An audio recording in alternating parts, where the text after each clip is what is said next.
Allahumma sholli ala Sayyidina Muhammad wa ala alihi Sayyidina Muhammad. Bismillahirrahmanirrahim. Pada suatu hari Rasulullah SAW ditemui oleh malaikat Jibril. Rasul pun bertanya, "Ada apa wahai Jibril?"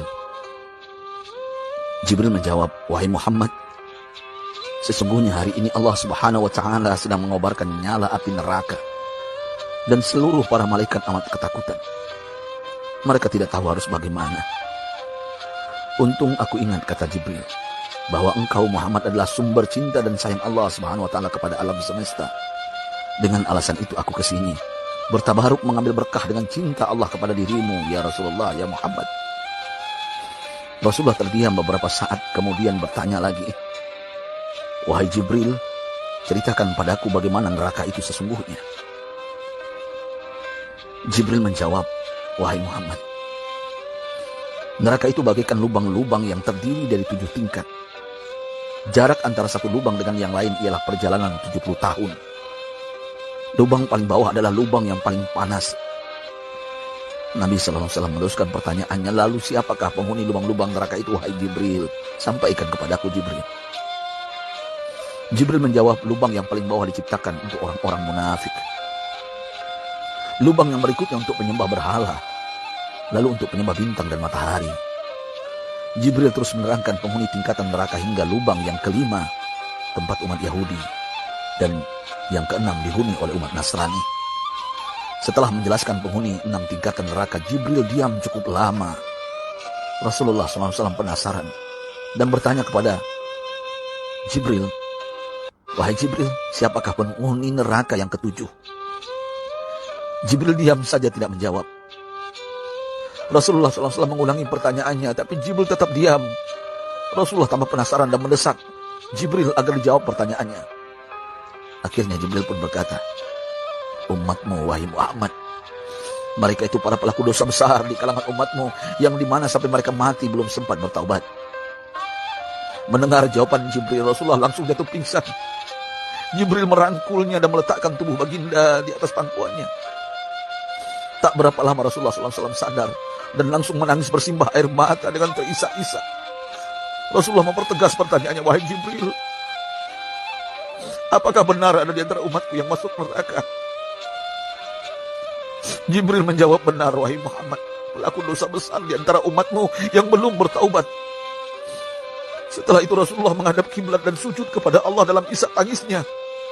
Sesekali dengan suara pelan beliau membisikkan kata-kata, "Ummati ya Rabb, ummati, ummati, ummati." Beliau SAW tidak mengangkat kepalanya dalam keadaan seperti itu selama 3 hari 3 malam, kecuali setiap Bilal bin Rabah mengumandangkan azan. Barulah beliau bangkit untuk menjadi imam, dan setelah itu kembali sujud lagi. Pada hari ketiga Abu Bakar menyadari hal ini, beliau mengetuk pintu Rasulullah dan mengucapkan salam 3 kali, namun tidak terdengar jawaban. Abu Bakar sedih dan berseru di hadapan pintu Nabi besar Muhammad SAW, "Apakah ada jalan untuk masuk ke rumahmu ya Rasulullah?" Tetap tidak ada jawaban. Di jalan Abu Bakar bertemu sahabat Umar. "Mengapa engkau menangis, wahai Abu Bakar?" kata Umar. Abu Bakar menceritakan keadaan Rasulullah SAW. Maka Umar pun melangkah menuju rumah Rasulullah dan terjadilah hal yang sama. Umar pun pulang dan menangis.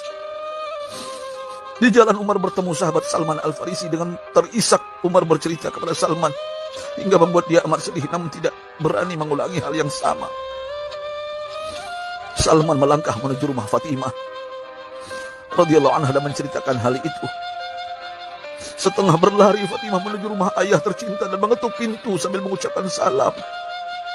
Mendengar suara lembut putri tercinta, sejuklah dada Rasulullah. Beliau bangkit dari sujud dan membuka pintu. Alangkah terkejutnya Fatimah melihat Rasulullah ayah tercinta amat kurus dan pucat. Fatimah memeluknya lalu menangis, "Wahai ayah, apa yang terjadi? Mengapa engkau amat sedih seperti ini?"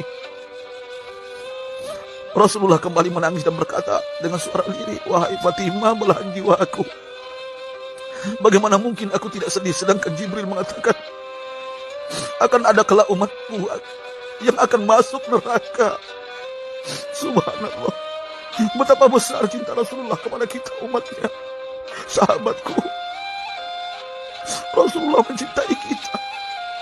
Antaman ma'aman ahbabta, engkau akan berkumpul dengan orang yang kau cintai. Mari kita mencintai baginda Nabi besar Muhammad SAW yang mencintai kita, umat yang tidak rela kita masuk neraka. Mari kita mencintai beliau dengan berselawat. Sahabatku, sampaikan, Rasul mengajarkan kepada kita, mandalla ala khairin falau mislu ajri fa'ili. Siapa yang menunjukkan kepada kebaikan, maka dia akan mendapatkan pahala seperti orang yang mengerjakannya. Mudah-mudahan ini menjadi pahala jariah bagi kita.